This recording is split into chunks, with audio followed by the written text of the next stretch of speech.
I started working the night shift at a lonely gas station just off Highway 2, somewhere between the middle of nowhere and even further from it.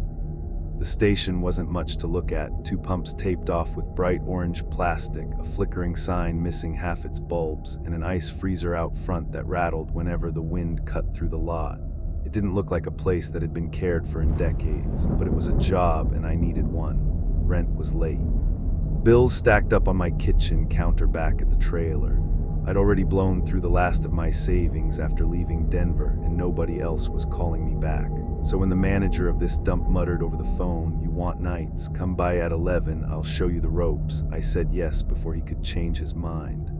The drive out was dark enough to make me question my decision. No streetlights, no houses. Just a two-lane highway stretching black into the horizon. When I finally saw the gas station glow in the distance, it looked like a beacon or maybe a trap. Inside, the place smelled like burnt coffee and disinfectant. A thin layer of dust coated the shelves, except for the spot where some trucker's greasy hand had grabbed a pack of jerky. The fluorescent lights buzzed overhead, humming so loud I could feel the vibration in my teeth. The man waiting behind the counter introduced himself as Carl, though the tag on his shirt had faded so badly it read CRL. He didn't offer to shake my hand, didn't smile. He just tossed me a ring of keys like he couldn't get rid of them fast enough. "Front doors locked themselves at midnight," he said. His voice was low, gravelly, like every cigarette he'd smoked was still stuck in his throat. "Back door's manual. You keep it locked, especially after 3. "Got it," I tried to joke. "What, you expecting vampires or something?" But Carl didn't laugh. He just stared at me until the humor drained out of my chest and left something heavier there. Finally, he nodded once, muttered, "You'll understand," and limped toward the exit. His truck engine growled to life, headlights sweeping across the lot before vanishing into the dark, and then it was just me. I stood there for a minute, staring at the back hallway where he'd pointed, half expecting him to come back and say he was kidding. He didn't, so I made a lap around the store.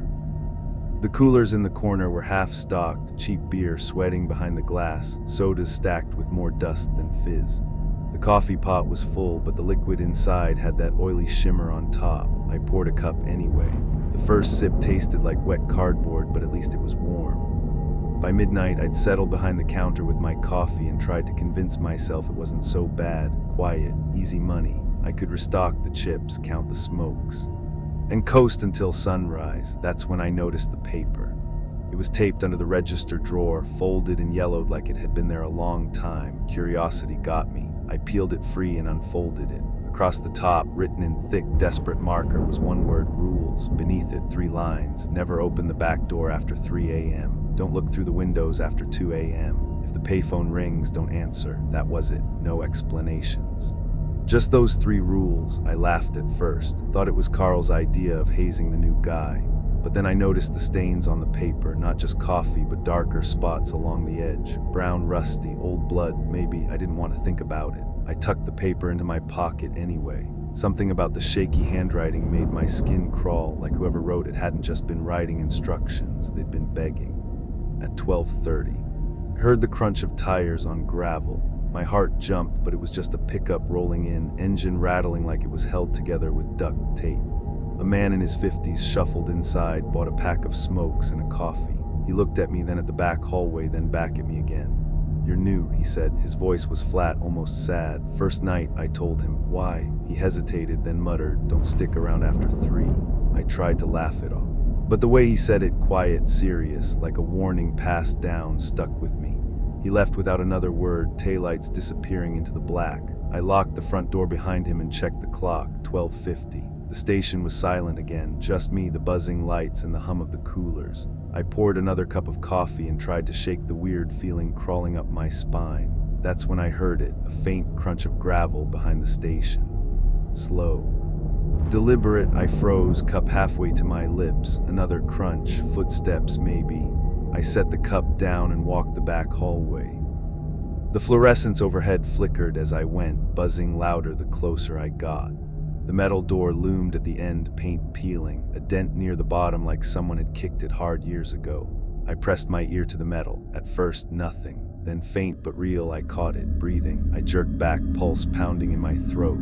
My first instinct was to unlock it, swing it open, prove there was nothing there. But then I remembered Carl's words, lock it after 3. No excuses, and the note in my pocket, never open the back door after 3 a.m. I glanced at the clock on my phone, 12:58, too early for the rule to matter, right? But the way that breathing scraped against the metal made me doubt.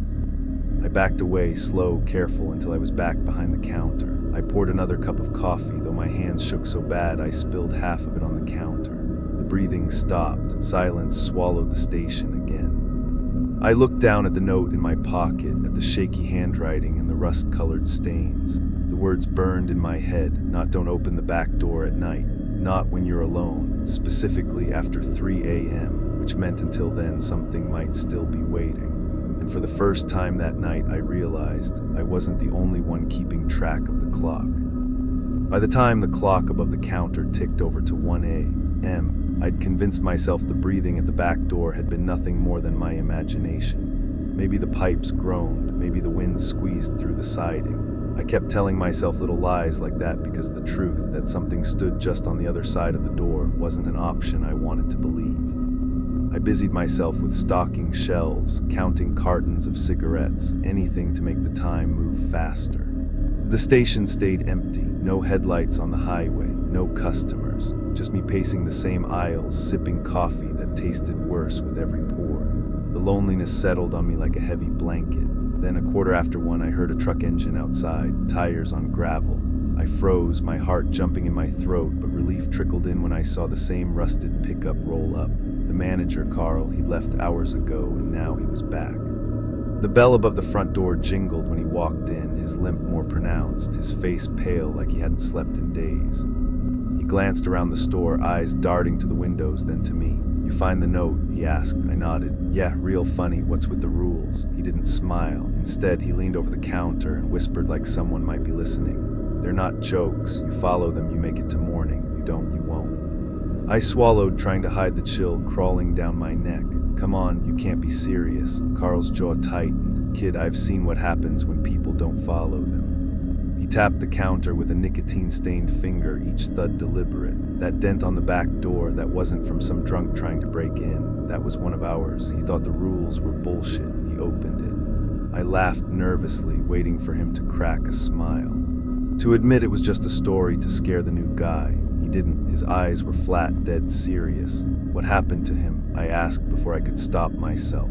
Carl looked away. He didn't make it through the night. The words landed heavy in the air. He reached into his jacket pocket and pulled out another folded piece of paper, more worn than the one I'd found. He slid it across the counter. My fingers hesitated before opening it. More rules.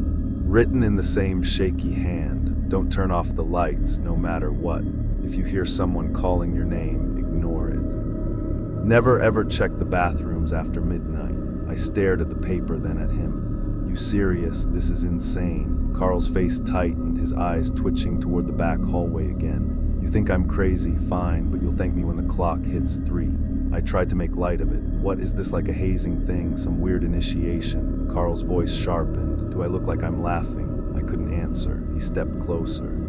Close enough I could smell the smoke in his jacket, the gasoline clinging to his clothes. His hand trembled as he placed it on the counter, knuckles white. "You lock the back door after 3, he said, voice low. "You don't peek through the glass, and if that phone rings, you leave it be. It ain't for you." "What phone?" I asked, confused. Carl pointed out the window. Across the lot, near the edge of the buzzing street lamp, I saw it for the first time, an old payphone. The kind I hadn't seen in years. The booth leaned slightly to one side, paint flaking, glass cracked. I could have sworn it hadn't been there when I started my shift. "It works?" I asked. Carl shook his head. "Don't matter if it does, you just don't answer." Something in his tone made my stomach twist. He wasn't warning me like a boss reminding an employee about protocol. He was pleading, like a man begging me not to make the same mistake he had. I folded the paper back up and shoved it into my pocket with the first note. My heart was pounding harder than I wanted to admit. Carl rubbed his temples, sighed, and muttered, "Shouldn't have come back, just had to make sure you saw it, you'll learn." "Wait," I said, desperate for some kind of explanation. "What am I supposed to be watching out for? What's out there?" He stared at me, lips twitching like he wanted to say something, but no sound came. Finally. He shook his head. "Doesn't matter, you wouldn't believe me anyway."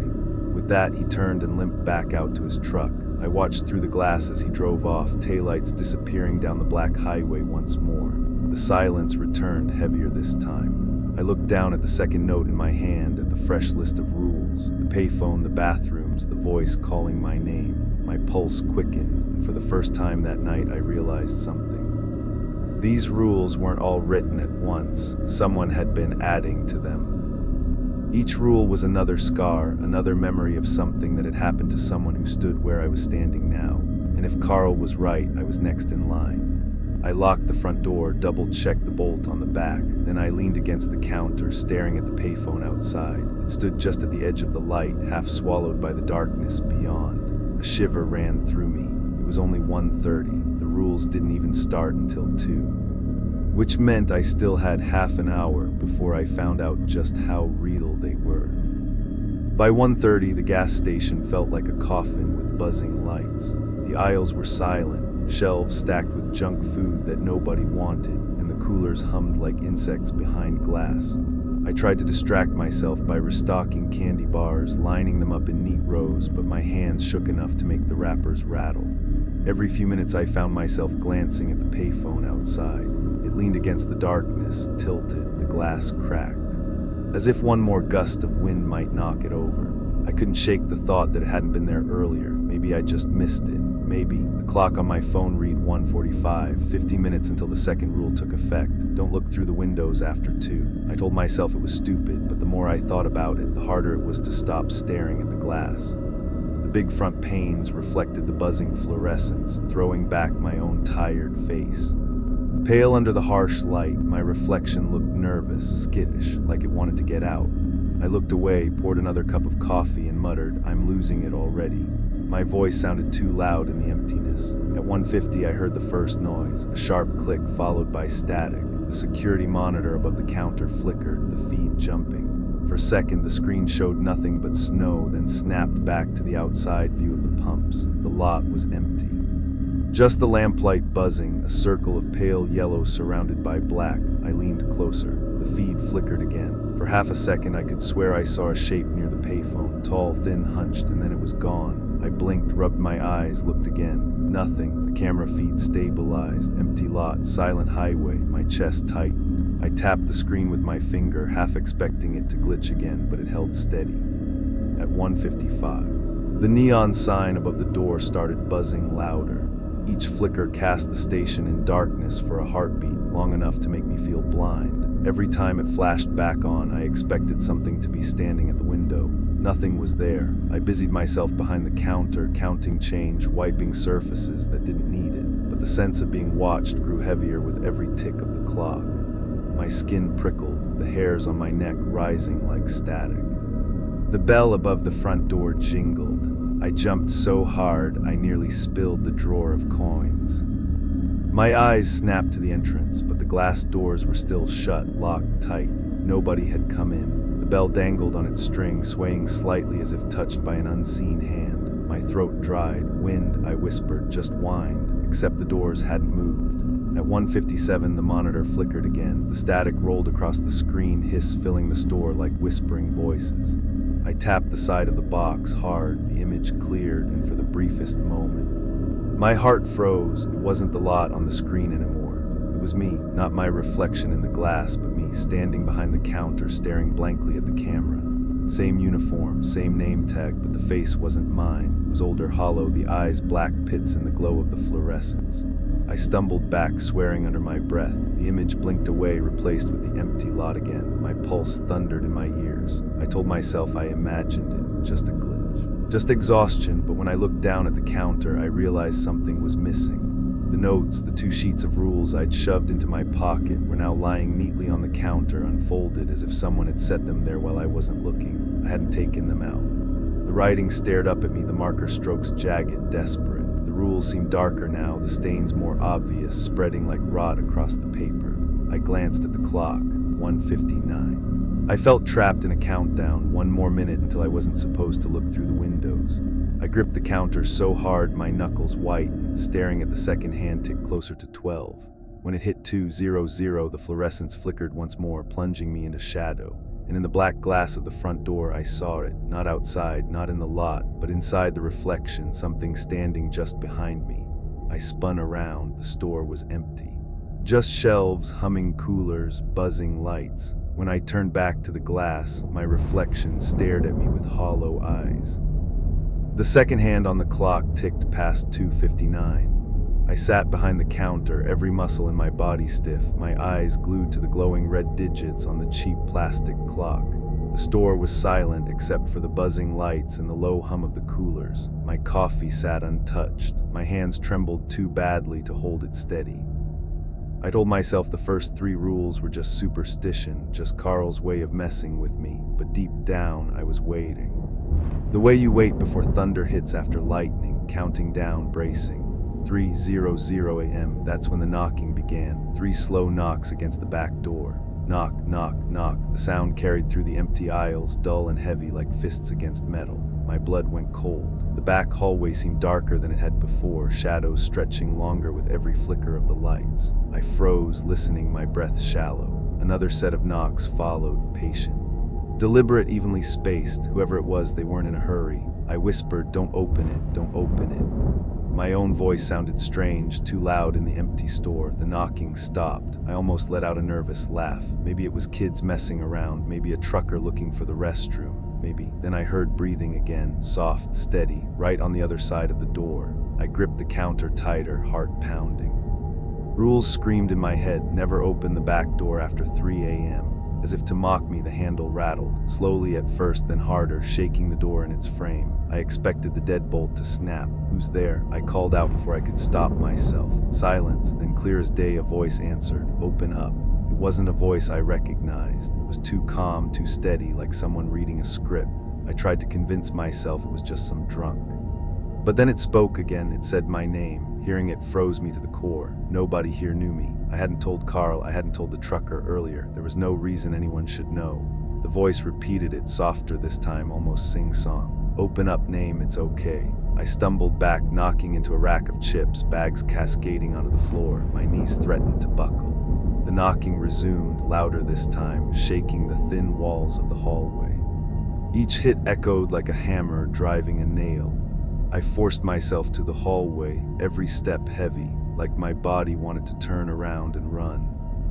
The fluorescents above flickered violently, buzzing like angry hornets. The door at the end loomed in the dim light, its paint peeled, the dent near the bottom casting a shadow like a grin. The handle twitched, rattling under unseen pressure. I stopped 10 feet away, unable to go closer. My hands were clammy, my throat dry. The breathing on the other side grew louder, synced with my own heartbeat. For a second, I thought I could smell it, damp, sour, like wet earth after rain. Then, the voice again, louder now. "Let me in, you don't belong here."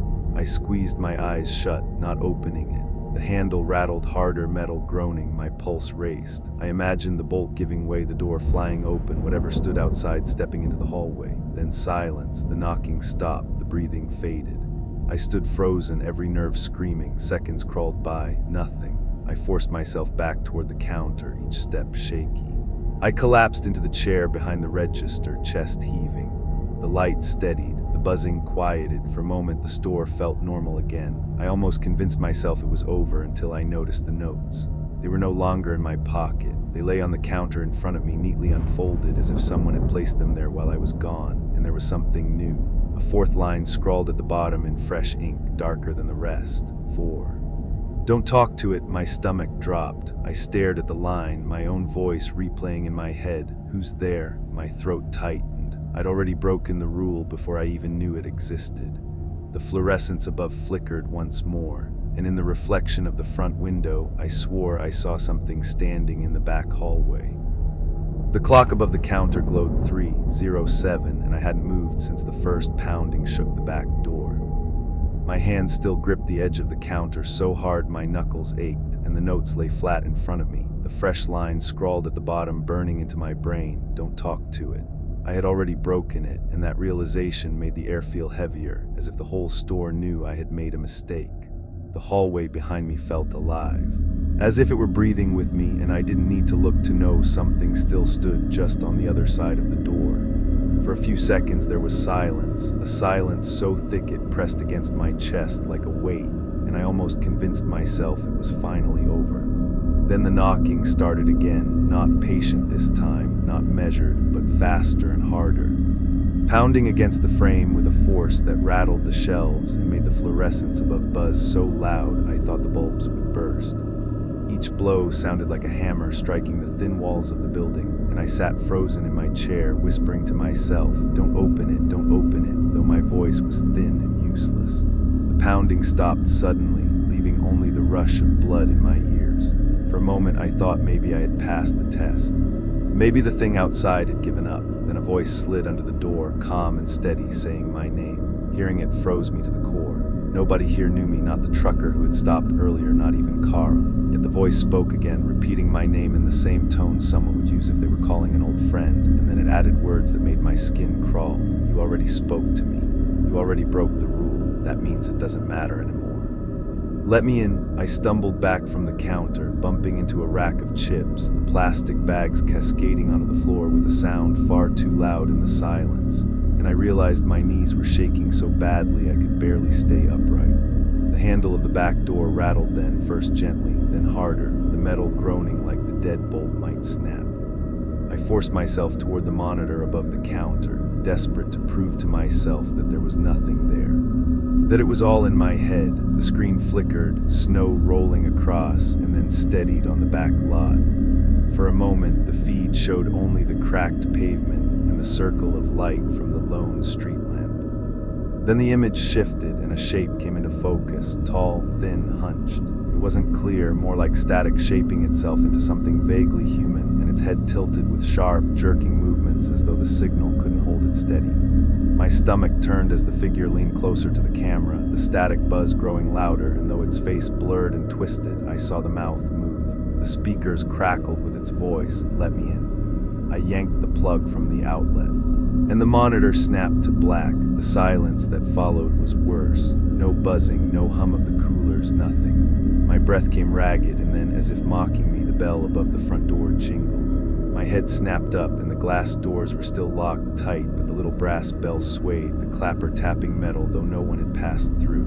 I whispered, "Wind," but even I didn't believe it. I looked up then and saw the reflection in the window, and it was smiling at me. Not me smiling, my reflection smiling when I wasn't. The sight knocked the air out of my lungs. Before I could process, the knocking started again, this time from both sides. The back door shook violently behind me, and the front glass rattled as if fists pounded from outside. Bang behind me, bang in front. The sound boxed me in, each strike echoing through the store until I felt it in my bones. I shouted, "Stop," without meaning to. My own voice cracking and bouncing back at me from the empty aisles, and then everything stopped. No knocking, no buzzing, even the hum of the machines cut off. The silence was a void, pressing down on me harder than the noise had.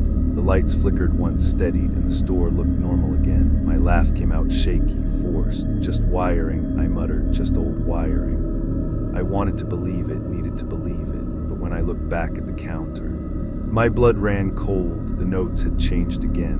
Another line had been added, written in the same frantic, uneven hand, but fresher than the rest. "If it smiles at you, don't smile back." I looked up slowly, almost against my will, at the glass of the front window. My reflection was still smiling. I stood there frozen, staring at my reflection in the window, its grin stretching wider than mine ever could, the kind of smile that didn't belong on a human face. My mouth was shut tight, lips pressed together, but in the glass I was baring my teeth like some grotesque parody of myself. I wanted to look away, to break the spell, but the longer I stared the more it felt like the thing in the glass was waiting for me to twitch, waiting for me to slip, waiting for me to give it permission with the smallest movement. My eyes burned from not blinking, but I couldn't risk it. I whispered to myself, "Don't smile back," though the words were shaky, hollow, a reminder of the rule I hadn't known existed until seconds ago. Finally, I tore my gaze away, forcing myself back toward the counter, heart hammering, sweat dripping down my neck. I slumped into the chair, chest heaving, and for the first time since the shift began, I thought, maybe I should just leave, just walk out, get in my car, and drive until the sun came up. But then the weight of my life outside the station hit me. The stack of past due notices on the counter of my trailer, the landlord's warnings, the collection calls I had stopped answering. Running wasn't an option. I'd already run once. Back in Denver, everything had fallen apart.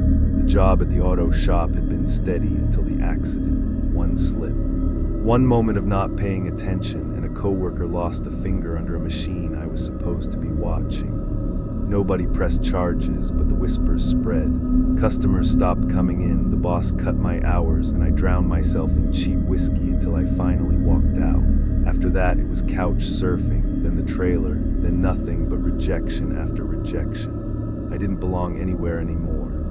And when Carl's voice on the phone had offered nights with no questions asked, I jumped at it.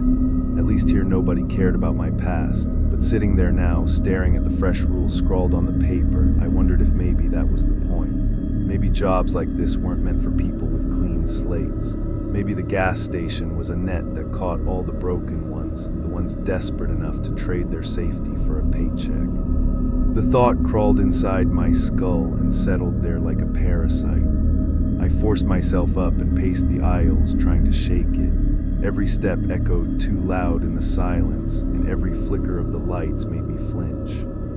I kept thinking about Carl, about the way his hand had trembled when he'd handed me the second list, the way his eyes had darted toward the back hallway as if he expected something to reach through the door at any moment. He had known what was waiting. He had lived with it long enough to pass the curse on. Maybe that's all the job really was, survival until you couldn't anymore than handing the keys to someone new. At 3:20, the coolers hummed back to life. The buzz of the lights steadied, and the normalcy almost fooled me. I walked back to the counter, rubbed my eyes, and told myself I was tired, hallucinating, losing my grip. The human brain plays tricks in isolation, right? That's what I told myself, until I looked down at the notes again. The first page was the same, the 3 rules I'd found taped under the register, but the second page had changed. The stains had spread further, darker now, like wet fingerprints pressing through the paper. And at the bottom, beneath the last line, was something new, written in smaller, tighter script. The letters crammed together like whoever wrote them hadn't wanted anyone else to see. It knows your face now. My stomach lurched. I shoved the papers back into my pocket, trying not to think about what that meant. I rubbed at my jaw, ran a hand over my own features as if to make sure they were still mine. And when I glanced back at the window, I saw my reflection watching me, its grin gone now, but its eyes sharper, darker, like it was waiting for another chance. I backed away from the glass and muttered, "You're not real." My voice cracked, "You're not me." But the doubt kept eating at me. What if the reflection was real and I was the fake? What if whatever had been pounding on the back door had already gotten inside, and the person pacing these aisles wasn't me anymore? I tried to shake the thought, but paranoia clung like smoke.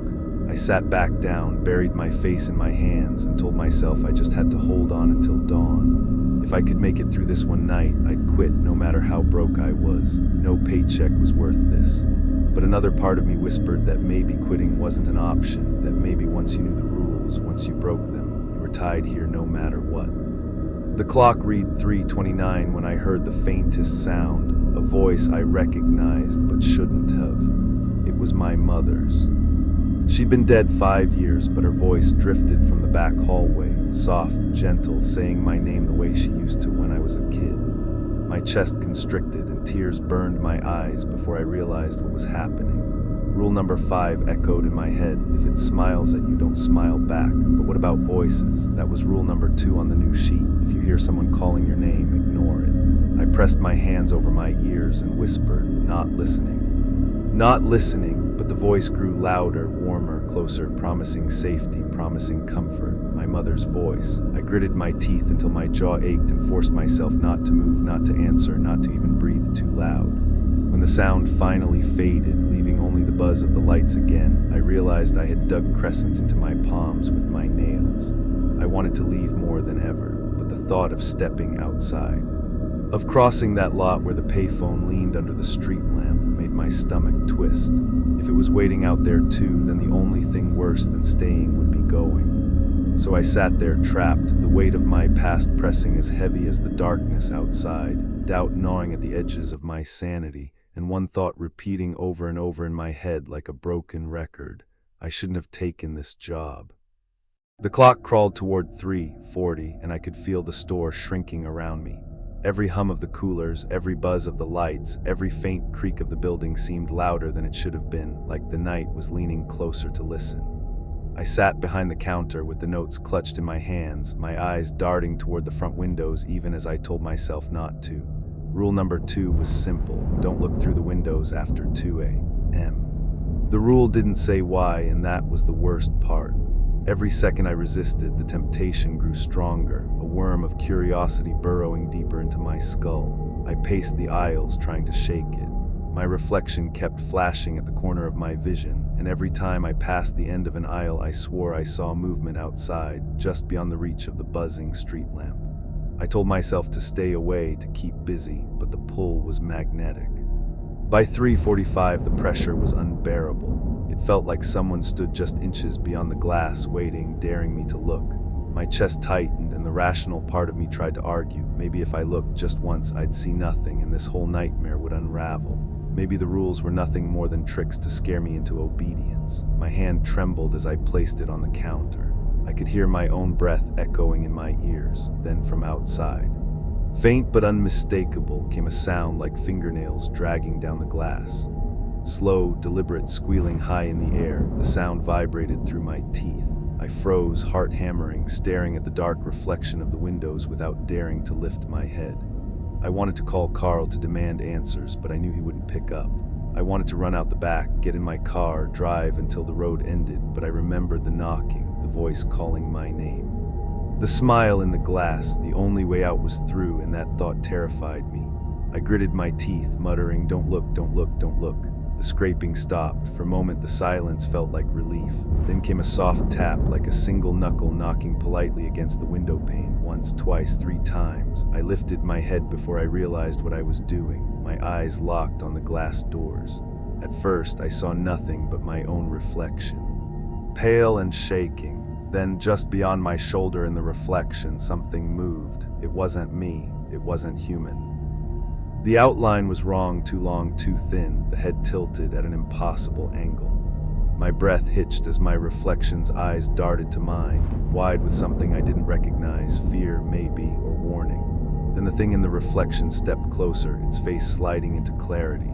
Its mouth opened, lips stretched too far, revealing rows of teeth that didn't belong in a human jaw. I stumbled backward, nearly knocking over a rack of candy.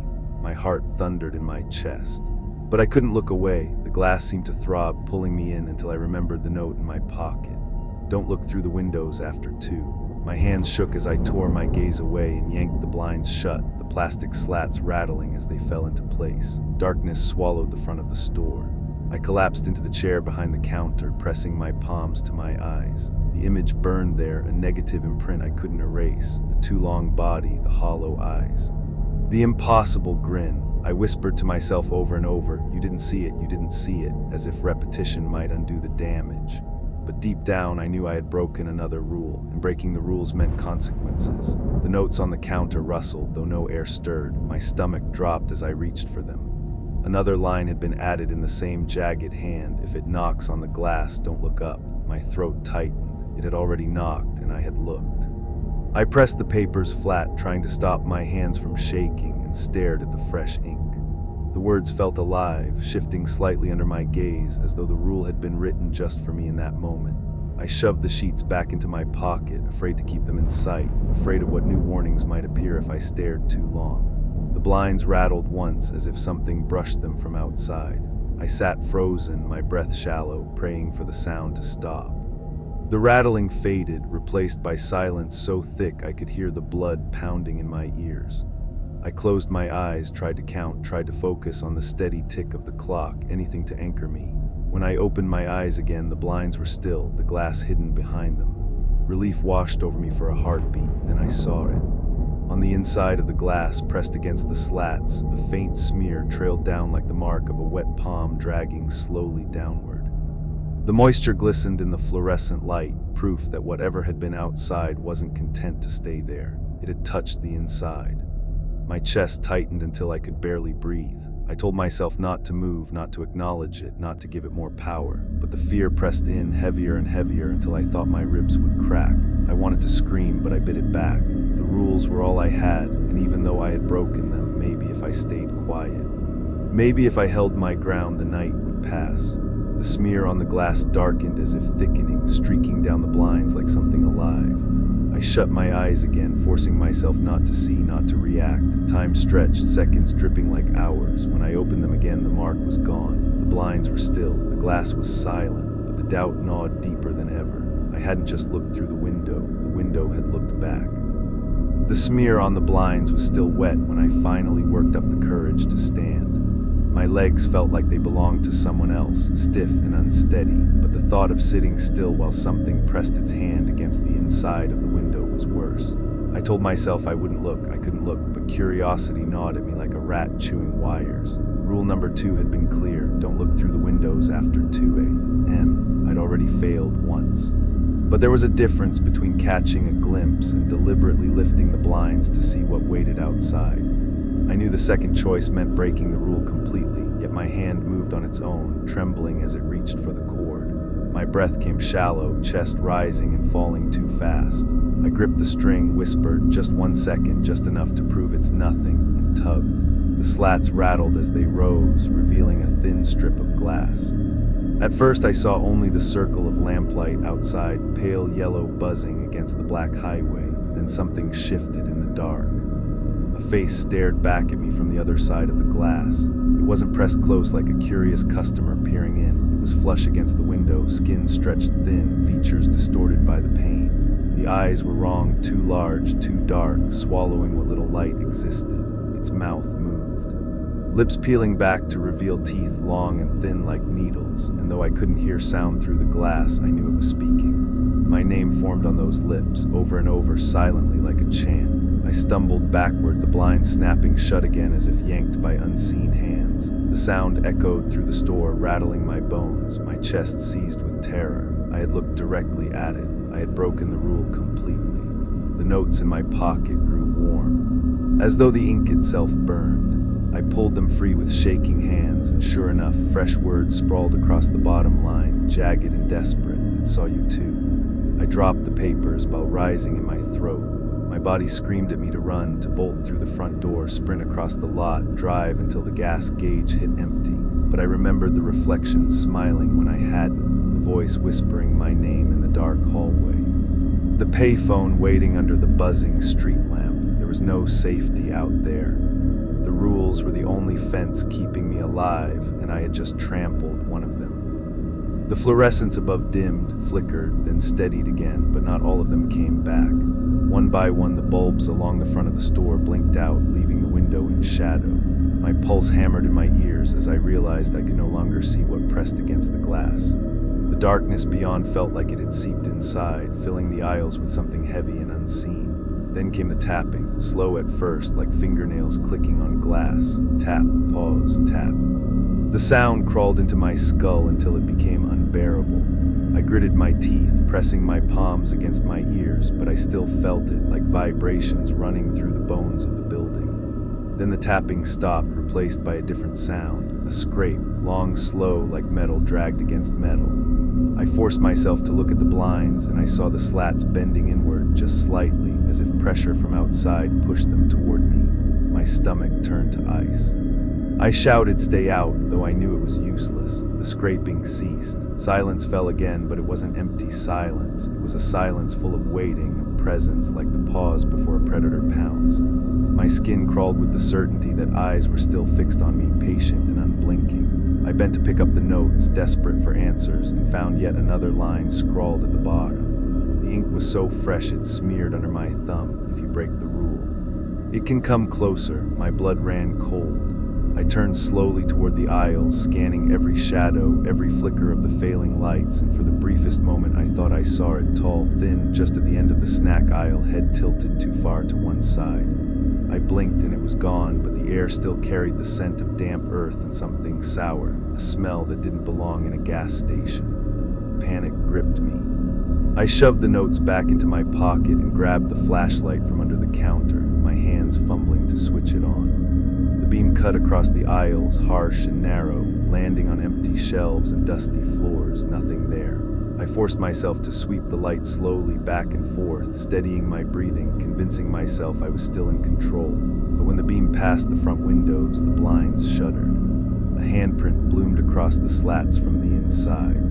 Long fingers splayed wide, leaving behind streaks of condensation that dripped downward. The sight knocked me backward into the counter. My flashlight clattered to the ground, beam spinning wildly across the ceiling. By the time I snatched it back up, the handprint had vanished. My chest heaved, lungs struggling to drag in air. The rules had seemed like boundaries before, invisible lines keeping the nightmare at bay.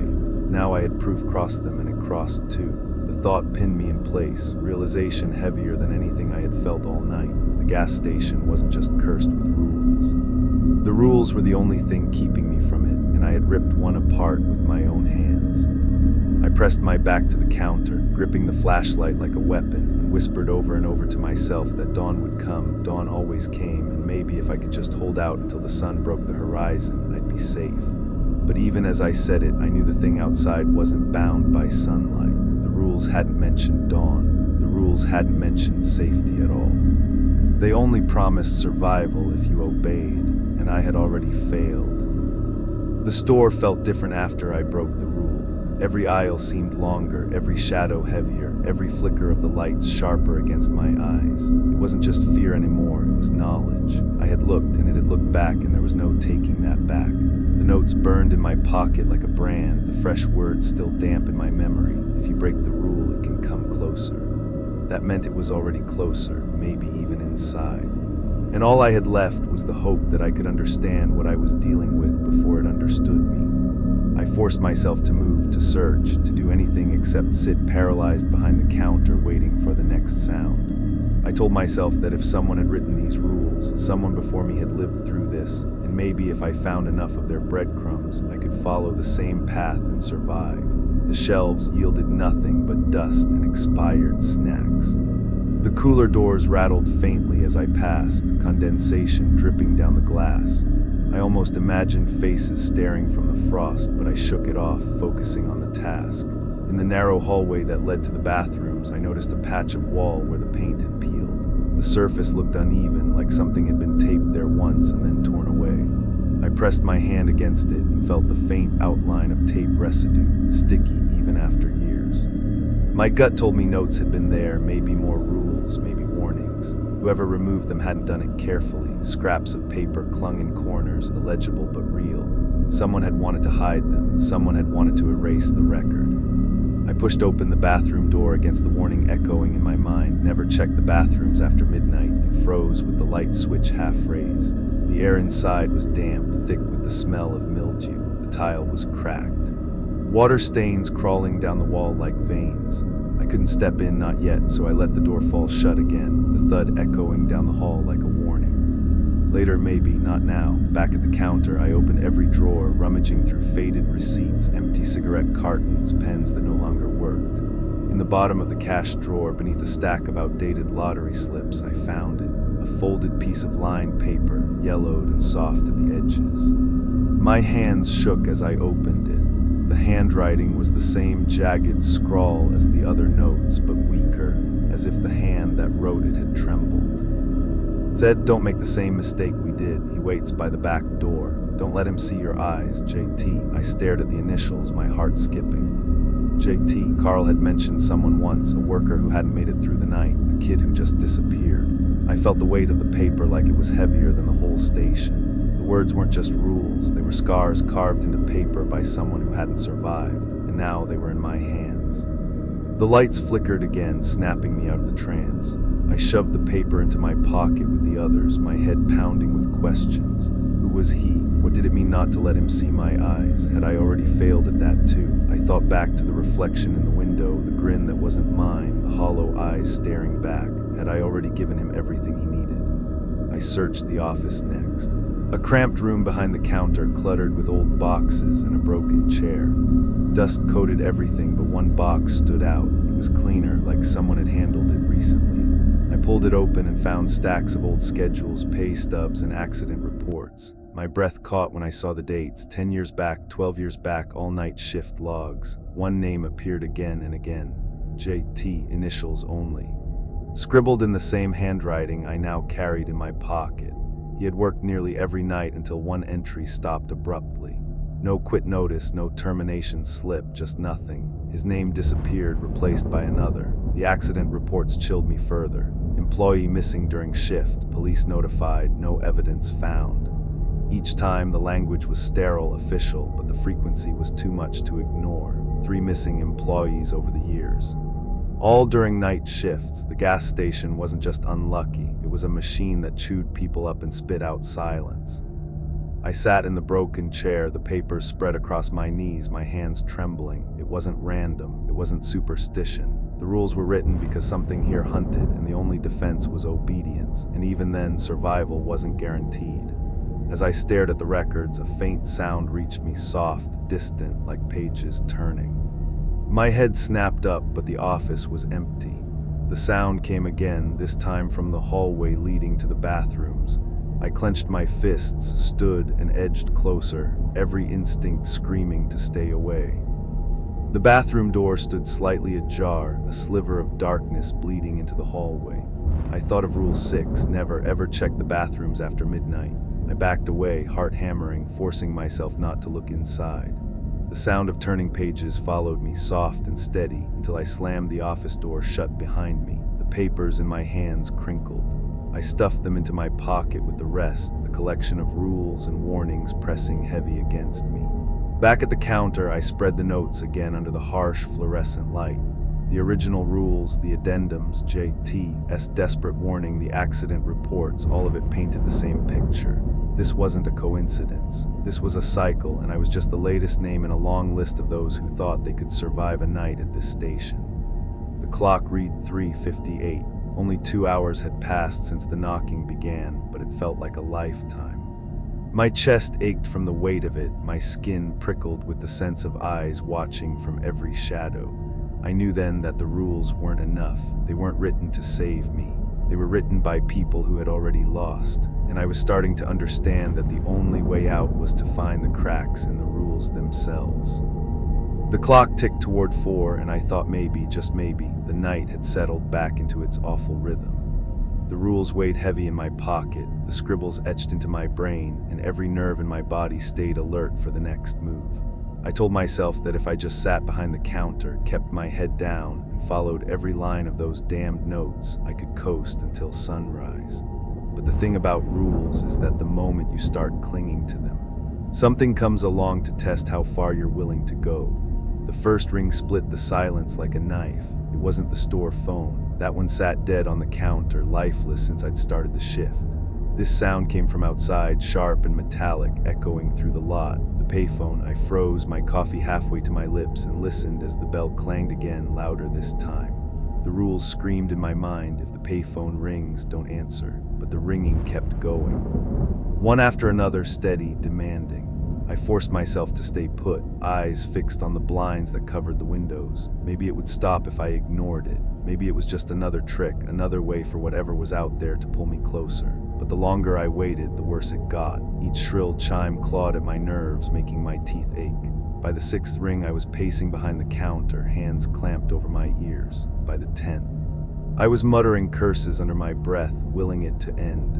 It didn't. The payphone rang 13 times before falling silent. Relief flooded me so fast my knees nearly buckled. I laughed shakily, telling myself I'd passed the test, that obedience mattered, that I was stronger than whatever game this place was playing. Then the 14th ring shattered the air. My head snapped toward the window. The blinds rattled faintly as if from the vibration of the sound.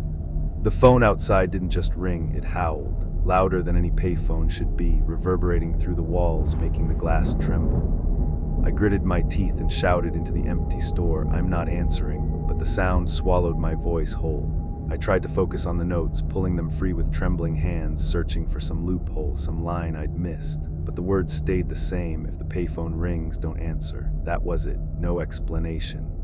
No escape clause, just a command. I shoved the papers back into my pocket and pressed my palms against my ears again, but even muffled the ringing bled through, vibrating in my skull. After 20 rings, I couldn't take it anymore. I slammed my fist on the counter, grabbed the flashlight, and stormed toward the door. Every rational part of me screamed that I was making a mistake, but something deeper pulled me on. Something that whispered maybe the phone wasn't a trick, maybe it was a lifeline. Maybe on the other end was a voice that could explain all of this. I stopped at the glass doors, my hand hovering over the lock. The payphone stood under the flickering street lamp, leaning like a drunk about to topple. The ringing poured out of it, wild and furious, but through the blinds I could just barely make out its silhouette. And in that silhouette I saw something that stopped me cold. The receiver wasn't hanging on its cradle. It was pressed against the glass, held by a pail. Too long hand, my stomach dropped. I stumbled backward from the door, my pulse roaring in my ears. The ringing didn't belong to the phone, it belonged to whatever was holding it. I wanted to scream, but my throat locked up. I staggered back to the counter, flashlight trembling in my grip, and collapsed into the chair. The ringing stopped. Silence, sudden and suffocating, settled over the store again. I tried to catch my breath to steady myself. But then the store phone on the counter lit up and began to ring. My blood turned to ice. The receiver that hadn't worked all night now buzzed and glowed, its digital screen flashing with each chime. I stared at it, frozen, torn between two rules. The paper had only mentioned the payphone outside. It hadn't said anything about this one. My hands hovered over the receiver, sweat dripping down my temples. If I picked up, maybe I'd be safe. Maybe the call inside was different. Maybe it was help. The phone rang a fourth time, a fifth. I grabbed the notes from my pocket, desperate for clarity, and nearly dropped them when I saw a new line scrawled across the bottom in the same frantic ink. Don't answer either phone. I backed away, my chest tightening, every instinct screaming to run, to destroy the phones, to smash them both to pieces. But before I could move, the store phone stopped ringing. The silence that followed was worse than the sound, heavy, final.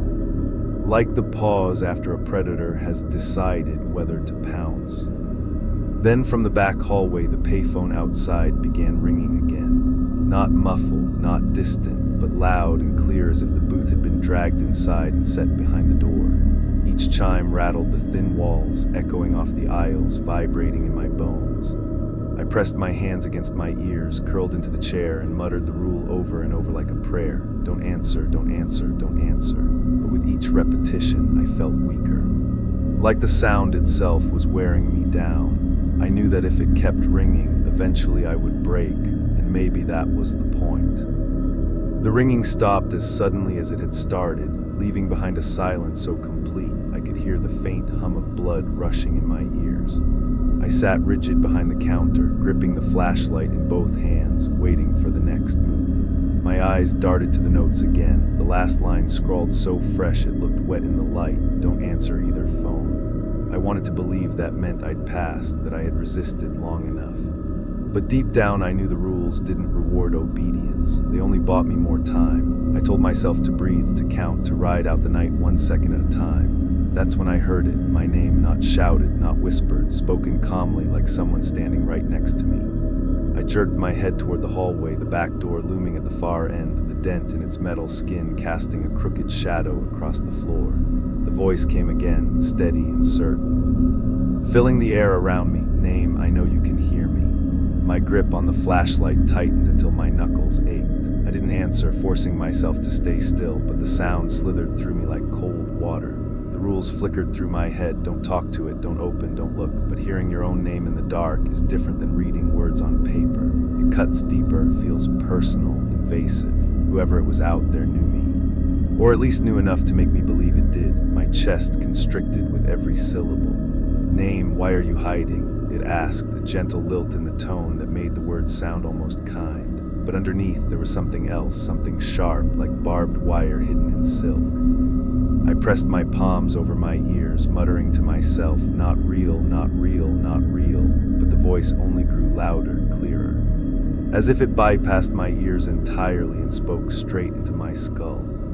My name rolled out again, softer now, coaxing. It's cold out here. Let me in. You don't want to be alone all night, do you? My throat locked tight. The sound was wrong in a way I couldn't explain, too smooth, too even, like a recording played back at the perfect pitch. No pauses for breath, no stumbles, just steady, patient insistence. I stumbled from the chair, pacing the aisles, trying to outrun the sound, but it followed me no matter where I went. When I ducked behind the shelves, the voice came from there. When I stepped toward the coolers, it slipped through the humming glass. When I pressed against the office door, it whispered from inside the office itself. My name, repeated with the certainty of ownership, like it already belonged to me. I slammed my fists against the counter and shouted, "Shut up!" But even as the words left my mouth, I realized my mistake. I had answered it. The store plunged into silence again, but this time it wasn't relief, it was anticipation. My pulse thundered in the void, each beat too loud, too slow, then the lights flickered. And in the brief flash of darkness, I saw it just for a second, reflected in the window blinds. A figure tall and thin, head tilted, mouth stretching wide. When the light steadied, it was gone. The store phone lit up again, not ringing this time, just glowing, its screen flashing a message, "Answer me." My stomach dropped while rising in my throat. I stumbled backward, shaking my head, whispering no over and over. The glow pulsed brighter, filling the counter with sickly light. Then the speakers on the monitor hissed to life, static spilling through, and beneath the crackle, the voice returned. "Now you can't ignore me."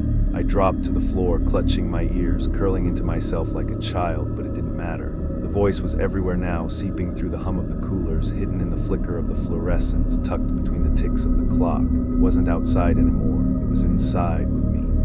"Look at me," it urged, firm now, less kind. Less coaxing. "You already spoke, you already broke the rule, look at me and let this end." My heart thudded painfully in my chest, my mind screaming that if I looked, if I turned, I'd see it standing there, and once I saw it clearly, I wouldn't leave this station alive. I forced myself to stay hunched on the floor, staring at the linoleum, focusing on the little cracks and stains, anything to anchor me. The voice shifted then. It changed pitch, cadence, texture. My name came again, but this time in a different voice. My mother's, the same gentle tone that had called me in for dinner when I was a boy. My chest clenched so hard I gasped. Then another voice layered in one I hadn't heard in years, my old boss from Denver, the one who fired me after the accident. He said my name with the same disappointed edge he always had, cutting me down to size. Then another voice, a friend I'd lost touch with, laughter twisted into something cruel. Well, one by one they cycled through every voice I'd ever known, every ghost from my past, each one repeating my name with perfect precision. My mind reeled, my memories unspooled, and for a moment I couldn't remember which version was real. I clamped my hands over my ears, sobbing, whispering no, but it didn't matter. The stranger's voice was all of them and none of them, and it wanted me to believe it belonged. The store phone buzzed again. And across its little screen a new message scrawled, letters stuttering into place, "Open the door." I squeezed my eyes shut, shaking my head violently, rocking back and forth. The voice grew harsher now, impatient, each repetition of my name like a command, sharper, louder, until it felt like my skull would split. Then just as suddenly as it had started, everything stopped. Silence. The phone went dark. The hum of the coolers returned. The lights steadied. The world fell back into its awful, mundane rhythm. I lay on the floor gasping, sweat dripping down my face, tears streaking my cheeks. For a moment I thought maybe I had passed, maybe I had resisted long enough. But when I dragged myself back to the counter and glanced at the notes, another line had appeared, scrawled in ink so thick it looked like it had been gouged into the paper. "If it learns your voice, it can follow you anywhere." I stared at the words until my vision blurred. The implications sinking in like ice in my veins. I had shouted at it. I had given it my voice, which meant even if I survived the night, even if I walked out when the sun rose, it wouldn't matter. It could follow. I sat slumped behind the counter, the paper trembling in my hands, my eyes locked on the newest line gouged into the list. "If it learns your voice, it can follow you anywhere." Those words chewed through me, hollowing me out. I whispered them under my breath, like repeating them might undo them, like maybe I could will the ink to fade. But the letters stayed dark, etched deep, undeniable. My voice was no longer mine alone. I had given it away. The thought of sunrise no longer comforted me. The rules had never promised safety, only survival for a night. And now, even if I stumbled out of this place when the morning came, what if the voice came with me? What if it whispered in my ear as I drove home, followed me into my apartment, into my sleep? I pressed the paper flat against the counter, my sweat smearing the ink, and tried to think. My head pounded with every beat of my heart. A constant reminder that time was running out. For the first time since the knocking started, the idea of leaving clawed its way into my mind. Maybe if I just ran. Maybe if I threw open the door, sprinted to my car, and floored it down the highway, I could outrun this thing. Maybe it was tied to this station, bound to the cracked pavement and buzzing fluorescence. Maybe outside its reach, it would fade. The thought burned bright, desperate, dangerous. I grabbed my keys from the drawer, the metal cold against my palm, and for a fleeting second hope flared in my chest. But then the lights above flickered once, twice, and the hope withered. My gaze drifted to the front windows. The blinds hung crooked, swaying gently though the air was still. Something pressed against the glass from the other side, distorting the reflection. I stepped closer, squinting, and my stomach turned to stone. It was me. My reflection stood in the lot.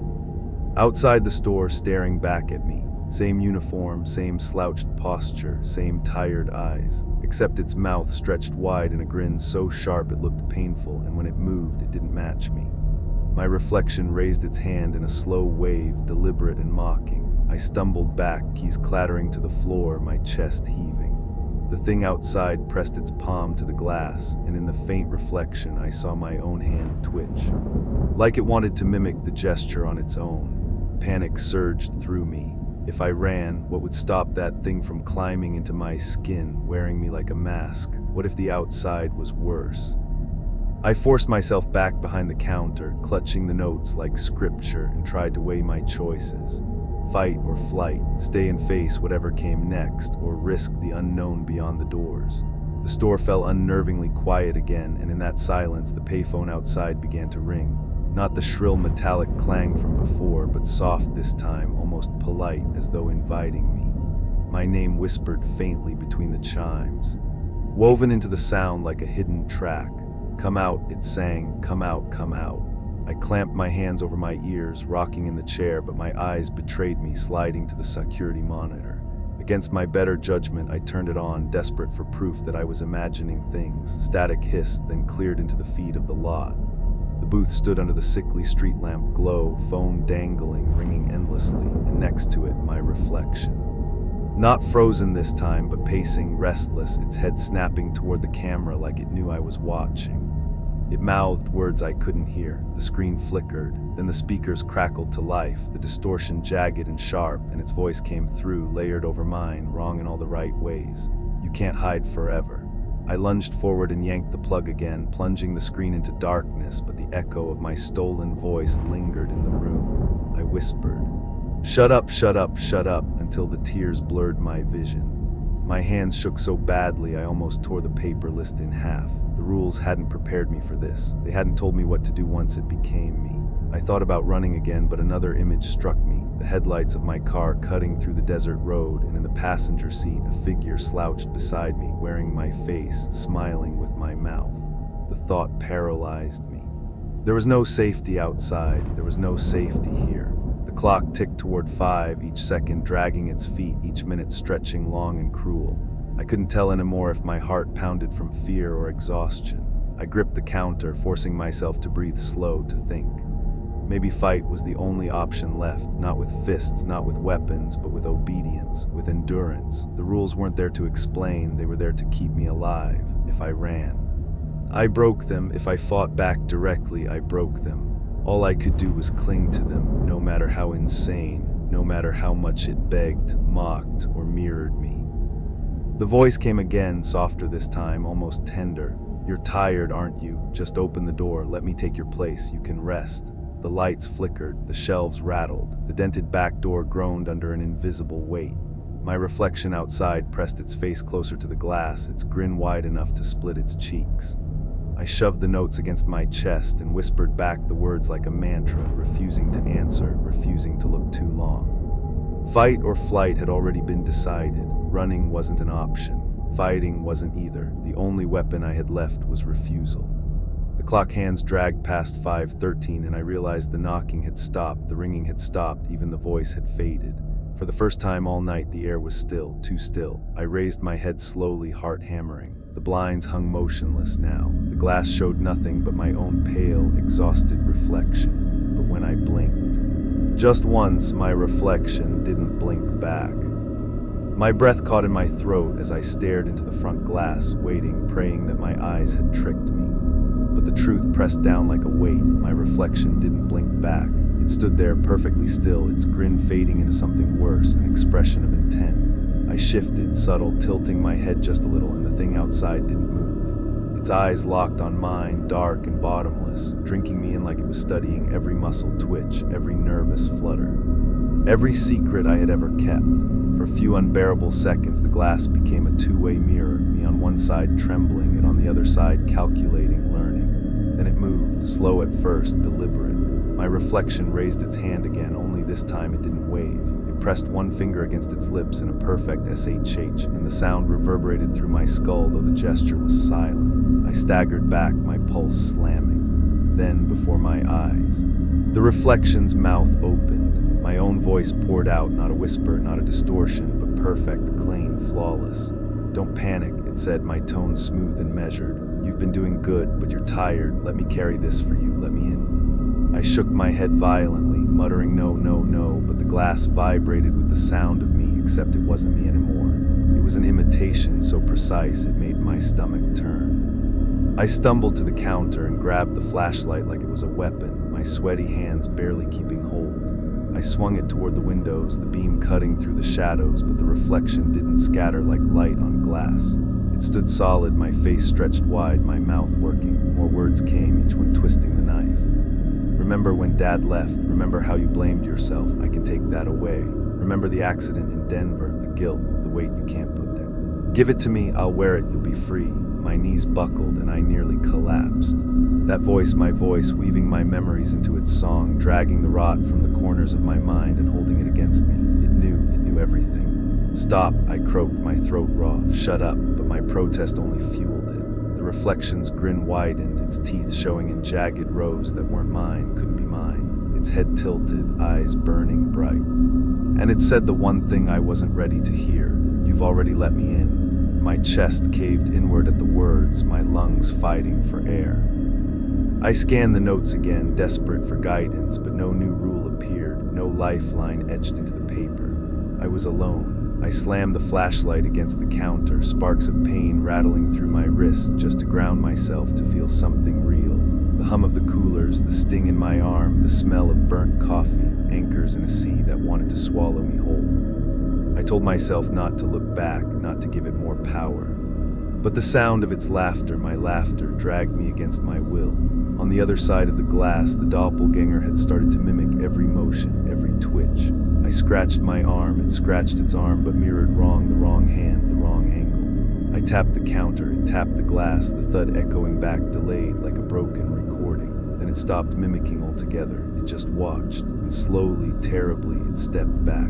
For the first time, I saw its full body under the lot lights. The uniform sagged like loose skin, the name tag crooked, its shoes leaving no prints on the pavement. My reflection was taller, leaner, its limbs stretched like someone had pulled on them too long. And as it moved, the air around it rippled like heat off asphalt, warping, bending. The glass trembled. It spoke again, but now the voice wasn't mine. It was my mother's again, her tender call echoing from childhood. "Honey, open the door. It's freezing out here." The sound cracked me open, dug into places I had tried to bury. I squeezed my eyes shut, tears cutting down my cheeks, whispering, "Not real, not real." But when I opened them, the doppelganger wasn't outside anymore. It was inside the monitor. The security screen, though unplugged, flickered back to life, showing me not the lot, not the pumps, but the inside of the store from another angle. And there, standing between the aisles, was me. The me that wasn't me. Its head turned toward the camera, grin splitting wide, eyes glowing white in the static haze. The feed cut out and the monitor exploded in a shower of sparks, plunging me into darkness for half a heartbeat.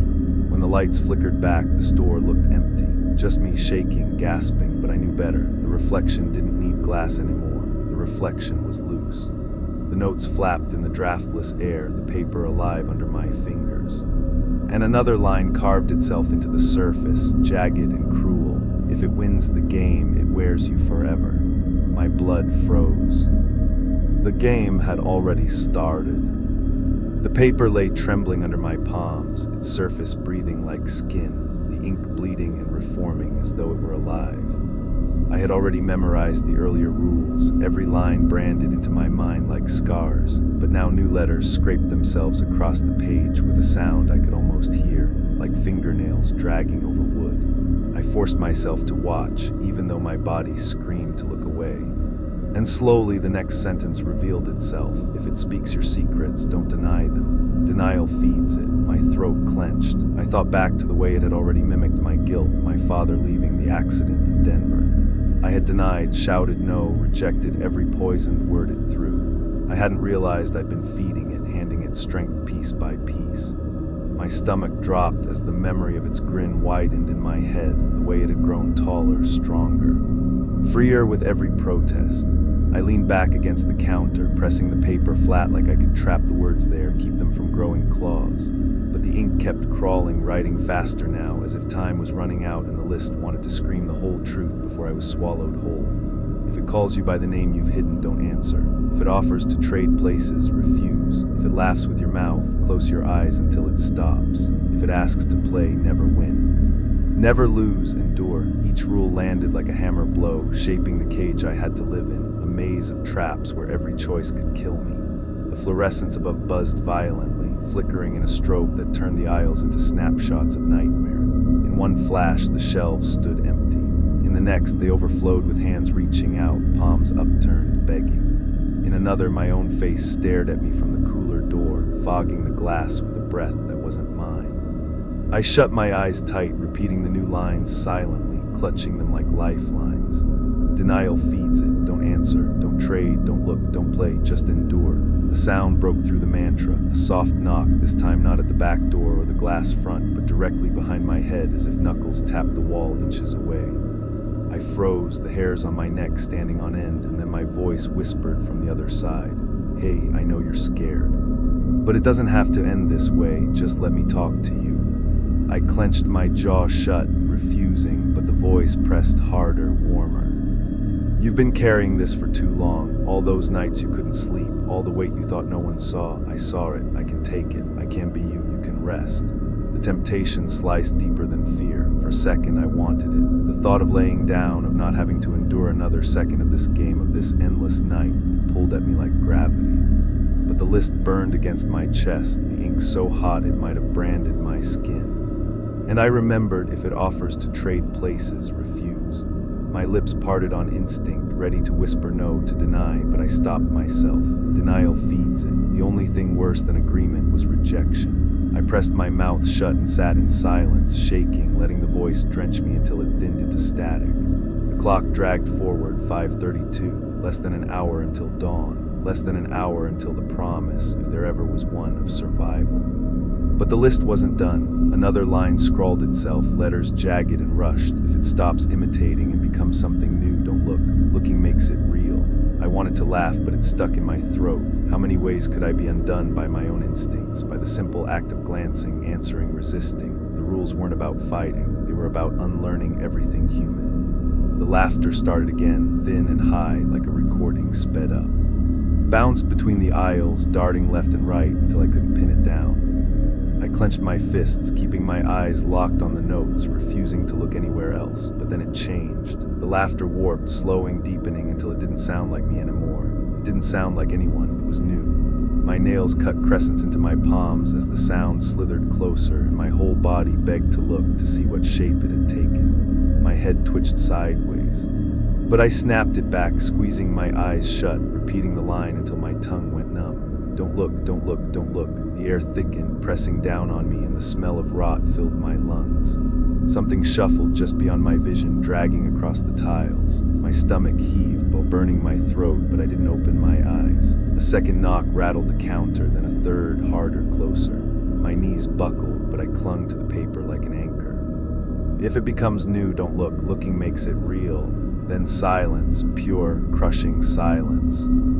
My eyes watered from the strain, and when I finally dared to crack them open, the store looked untouched.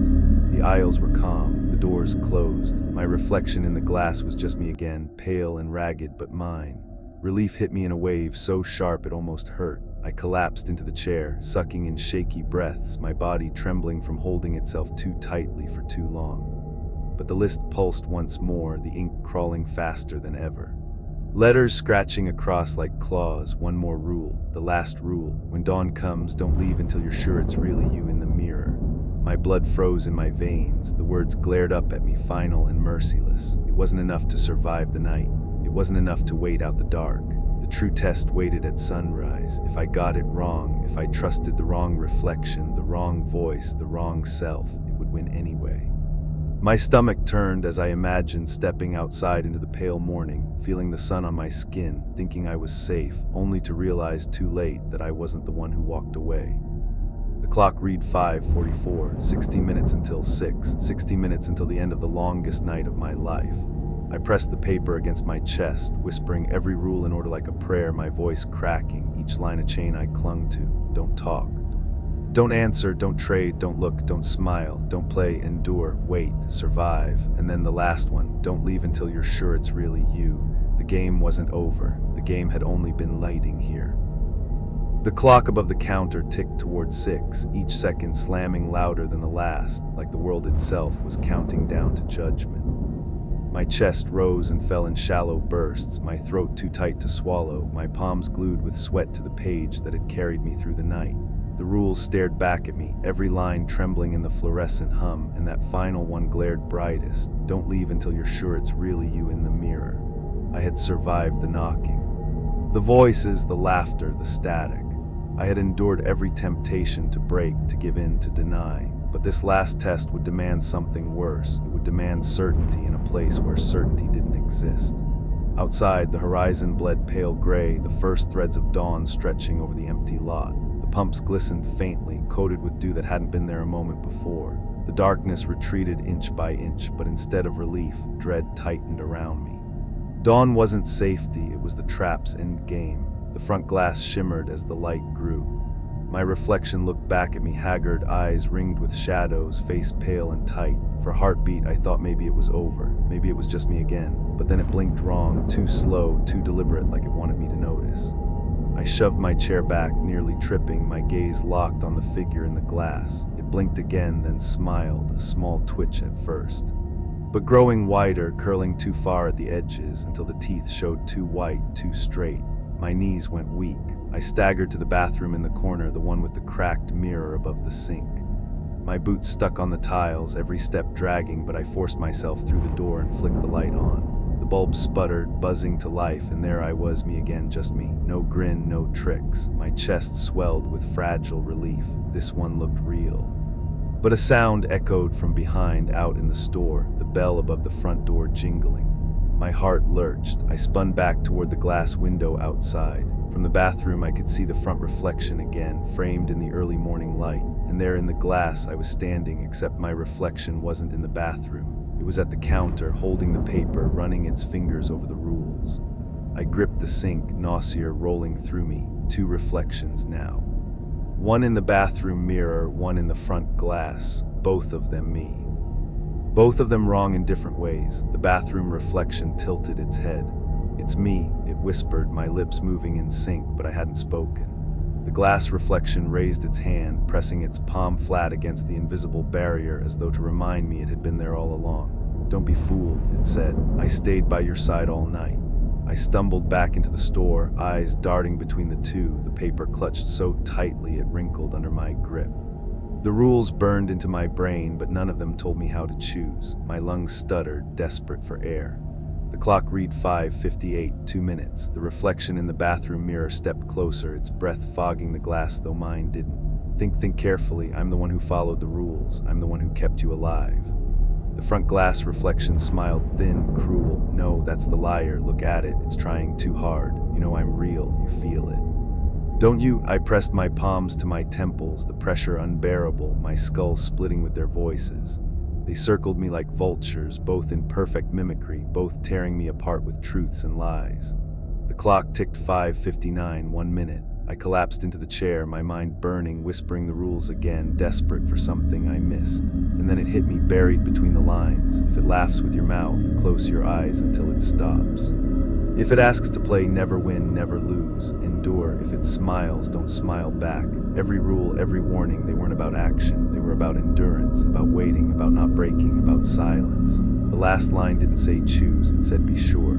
I lifted my eyes, both reflections leaned in waiting. I swallowed once, chest tight, and whispered, then I don't choose. The bathroom reflection snarled, lips peeling back.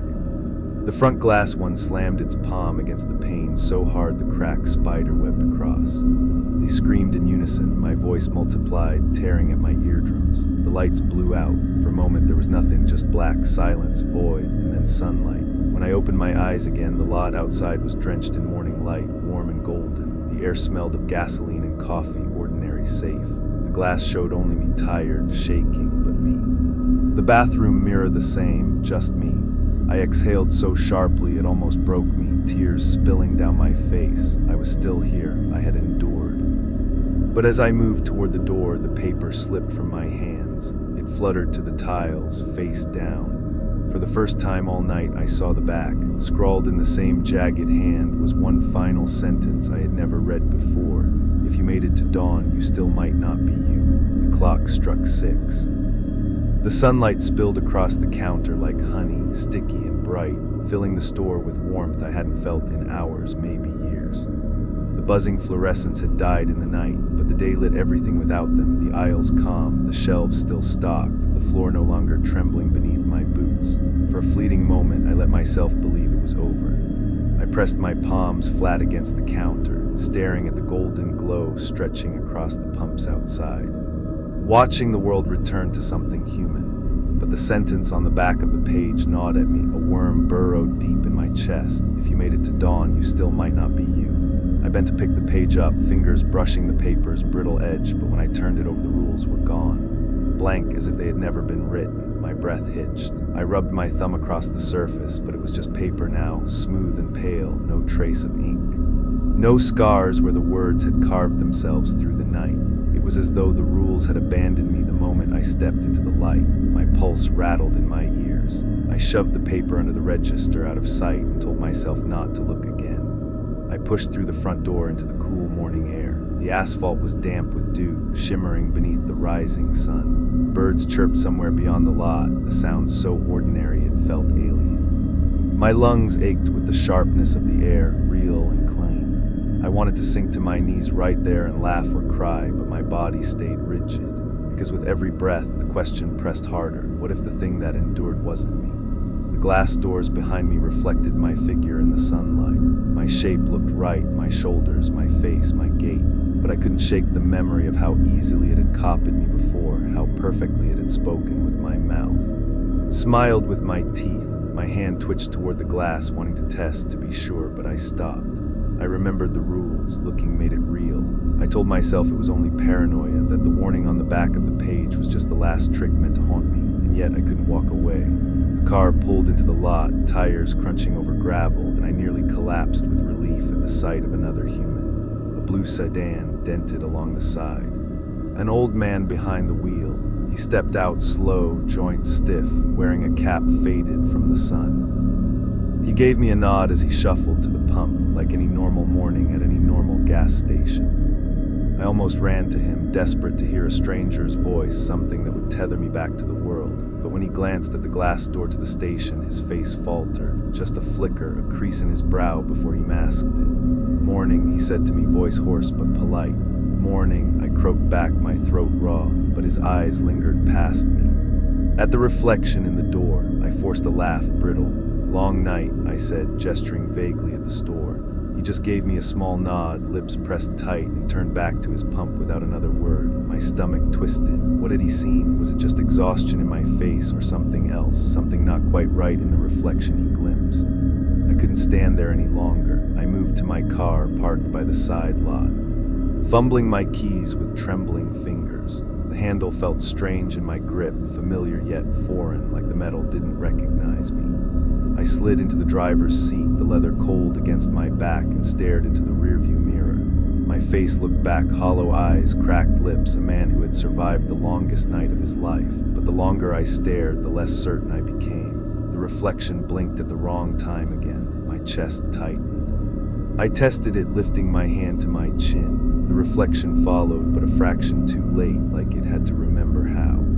I jerked away from the mirror, slamming the car door shut. The engine coughed to life, and I pulled out of the lot, gravel spitting beneath my tires. I told myself not to look back, not to check the mirrors, just to drive until the gas ran out, until the sun was high and bright enough to burn away the doubt. But the sentence on the paper replayed in my skull with every mile. If you made it to dawn, you still might not be you. The road stretched endless, the horizon opening wide, but no matter how far I drove, the feeling clung to me like a second skin. Every shadow twitched wrong at the edge of my vision. Every time I caught a glimpse of myself in the side mirror, I swore it hesitated, lagging, waiting for me to notice. By the time the first town appeared, my knuckles had gone white around the wheel, my tongue dry with fear. I parked outside a diner, the kind with chrome trim and a neon sign that buzzed faintly in the daylight. I staggered inside, the smell of coffee and bacon washing over me, the chatter of voices grounding me for a moment. The waitress, a young woman with tired eyes, smiled faintly and handed me a menu. "You look like you've been through hell," she said lightly. "Something like that," I muttered. She poured me coffee, the steam rising. For a few minutes I almost relaxed, letting the warmth soothe my cracked insides. Then I caught it, her eyes flicking quick to the window beside us, to the reflection of me in the glass, just for a second, and in that second her smile faltered. I didn't finish the coffee. I left a crumpled bill on the counter and walked out into the blinding sun. The truth settled like a weight I couldn't throw off. Maybe I had survived. Maybe I had endured every rule, every trick, every voice in the night. But the one thing the rules never promised was that I'd still be me at the end. And as I climbed back into the car, I realized something worse. If I wasn't me anymore, then whoever I was now still remembered every rule, which meant the game wasn't over. The game was traveling with